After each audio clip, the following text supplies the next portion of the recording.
વડાપ્રધાન નરેન્દ્ર મોદી જ્યાં પણ આવે છે ત્યાં રસ્તાઓ ચકચકાટ થઈ જાય છે, ગંદકી સાફ થઈ જાય છે. પણ જ્યાં તેઓ આવે છે ત્યાં જ તે જ વિસ્તારોમાં જ્યાં તે નથી પહોંચતા ત્યાં સ્થિતિ હજુ પણ ખરાબ છે. આ વાત અમે નથી કહી રહ્યા, પણ સોશિયલ મીડિયામાં લાઈવ કરીને આપ નેતા અને યુવા નેતા યુવરાજસિંહે ભાજપ સરકારની પોલ ખોલી છે. નમસ્કાર, હું છું ચિંતામણી પુત્ર અનિલ પટેલ. સ્વાગત છે આપનું અમારા વિશેષ કાર્યક્રમમાં. અને આવો સાંભળીએ અને જોઈએ પણ કે યુવરાજસિંહે શું દેખાડ્યો અને ભૂપેન્દ્ર પટેલના ગાલ ઉપર તમાચો કેવી રીતે માર્યો. આજે તમે ગુજરાતી ભવન ચોક પર છો, કહી શકાય કે સોમનાથ સ્વાભિમાન પર્વ માટે તમે ઉપસ્થિત થયા છો. ત્યારે તમને ગુજરાતની નરી અને કડવી વાસ્તવિકતા બતાડવી છે. ગુજરાતનું પાટનગર ગાંધીનગર અને એ ગાંધીનગરના દેગામ તાલુકાનો આ કહી શકાય કે મેન હાઈવે છે. તમે જોઈ શકતા હશો કે આ મેન હાઈવે ઉપર ફૂટફૂટના ખાડા છે અને આ જે ફૂટફૂટના ખાડા છે એના કારણે આ રોડ જે છે એ ડાન્સિંગ રોડ બની ગયો છે. વાઇબ્રેશન આખો રોડ જે છે એ વાઇબ્રન્ટ રોડ થઈ ગયો છે. અમે તો બનાવવા માંગતા હતા વાઇબ્રન્ટ ગુજરાત, પરંતુ આ રોડ વાઇબ્રન્ટ થઈ ગયા છે. તે એવા થઈ છે તો આજે તમે એવું કહેશો કે હું ખાતો નથી અને ખાવા જતો નથી, પરંતુ તમારા નામે જે ગરીબ જે નેતાઓ જે અધિકારીઓ છે એને કશું ખાવામાં બાકી નથી રહેતું. ગુજરાતના જે નેતાઓ છે એ નેતાઓના પેટના ખાડા દિવસે ને દિવસે મોટા થઈ જતા છે, મોટા થઈ જાય છે. તમે જાણો છો શા માટે?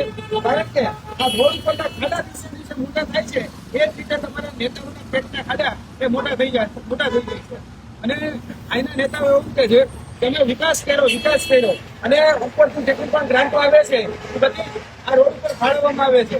પણ હકીકત એવી છે કે તમે જે ગ્રાન્ટ મોકલો છો, પ્રધાનમંત્રી સડક યોજના હોય કે બીજી કહી શકાય કે અહીંની જે પંચાયતની ગ્રાન્ટ હોય કે બીજી ગ્રાન્ટ હોય, એ બધી જ ગ્રાન્ટો એ અહીંના તમારા નામે ચરી ખાતા જે આંકડાઓ છે એ આંકડાઓ ચરી જાય છે.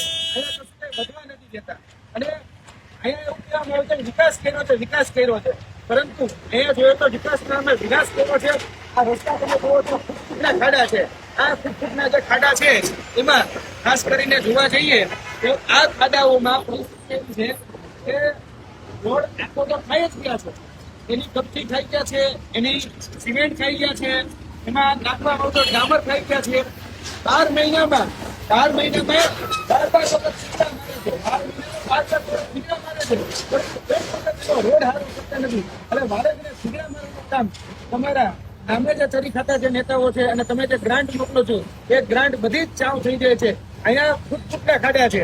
કહી શકાય કે ગર્ભવતી મહિલાને અહીંથી લઈ જતા હોય તો ડિલિવરી રસ્તામાં થઈ જાય. અહીંયા જીવના જોખમે બાળકો સ્કૂલે જાય છે. વેપારીઓ જે વેપાર કરવો છે એક કામથી લઈને બીજા કામ, તો એ વેપાર હકીકત કરી નથી શકતા. આજે તમે ગુજરાતની ભૂમિ પડશો એટલે તમને વિનંતી કરું છું કે અહીંયા બાજુમાં જ આરઆરયુ તમે સ્થાપેલી હતી, એટલે કે રાષ્ટ્રીય રક્ષા શક્તિ યુનિવર્સિટી એ બાજુમાં જ છે. અરવલ્લી તરફ જવાનો રસ્તો આ જ છે. તમે મહેરબાની કરી અને આ રસ્તે એક વખત નીકળો એટલે તમને ખબર પડે આ જે ફૂટફૂટના ખાડા જે છે એ ફૂટફૂટના ખાડામાં તમારા ગાડીના સસ્પેન્શન તો ભાગી જશે, પણ તમારા હાડકાઈ ભાગી જાય એમ છે અને એની સાથે સાથે તમારા કમરના મણકાઈ ભાગી જાય એમ છે. કારણ કે અહીંની જે હોસ્પિટલો જે ચાલે છે એ ખાડાઓને કારણે ચાલે છે.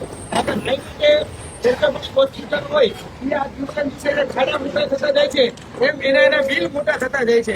એટલે અહીંની હોસ્પિટલ કોઈ તમને ગુજરાતની સાચી અને નરી અને કડવી વાસ્તવિકતા ખબર પડી જાય એમ છે. આ રોડ પર અમે રોજ નીકળીએ છીએ, પણ આ રોડ પર કહી શકાય કે ડામર જે છે હમણાં ખાલી લીપાપોતી કરવામાં આવે, પરંતુ આની યોગ્ય સમર્થન કરવામાં નથી આવતું. એટલે મહેરબાની કરીને કહીએ છીએ અમારા નામે જે ચરી ખાતા જે અધિકારીઓ છે એને એક વખત શીખો કે આ પૈસા જે તમે ઉપરથી મોકલો છો, અહીંના નાગરિકો જે ટેક્સ ભરીને જે પૈસા આપે છે તમને સારી સવલતો કેમ નથી મળતી અને કેમ નથી આપતા? આ ગુજરાતનું પાટનગર છે. પાટનગર ગાંધીનગર માં આવેલો તાલુકો દહેગામ છે અને દહેગામની ભૂમિ પર આજે ઉભો છું. વિચાર કરો ગાંધીનગરના અને ગુજરાતનું પાટનગર ગાંધીનગરની આવી હાલત હોય તો બીજાની તો કેવી હાલત છે?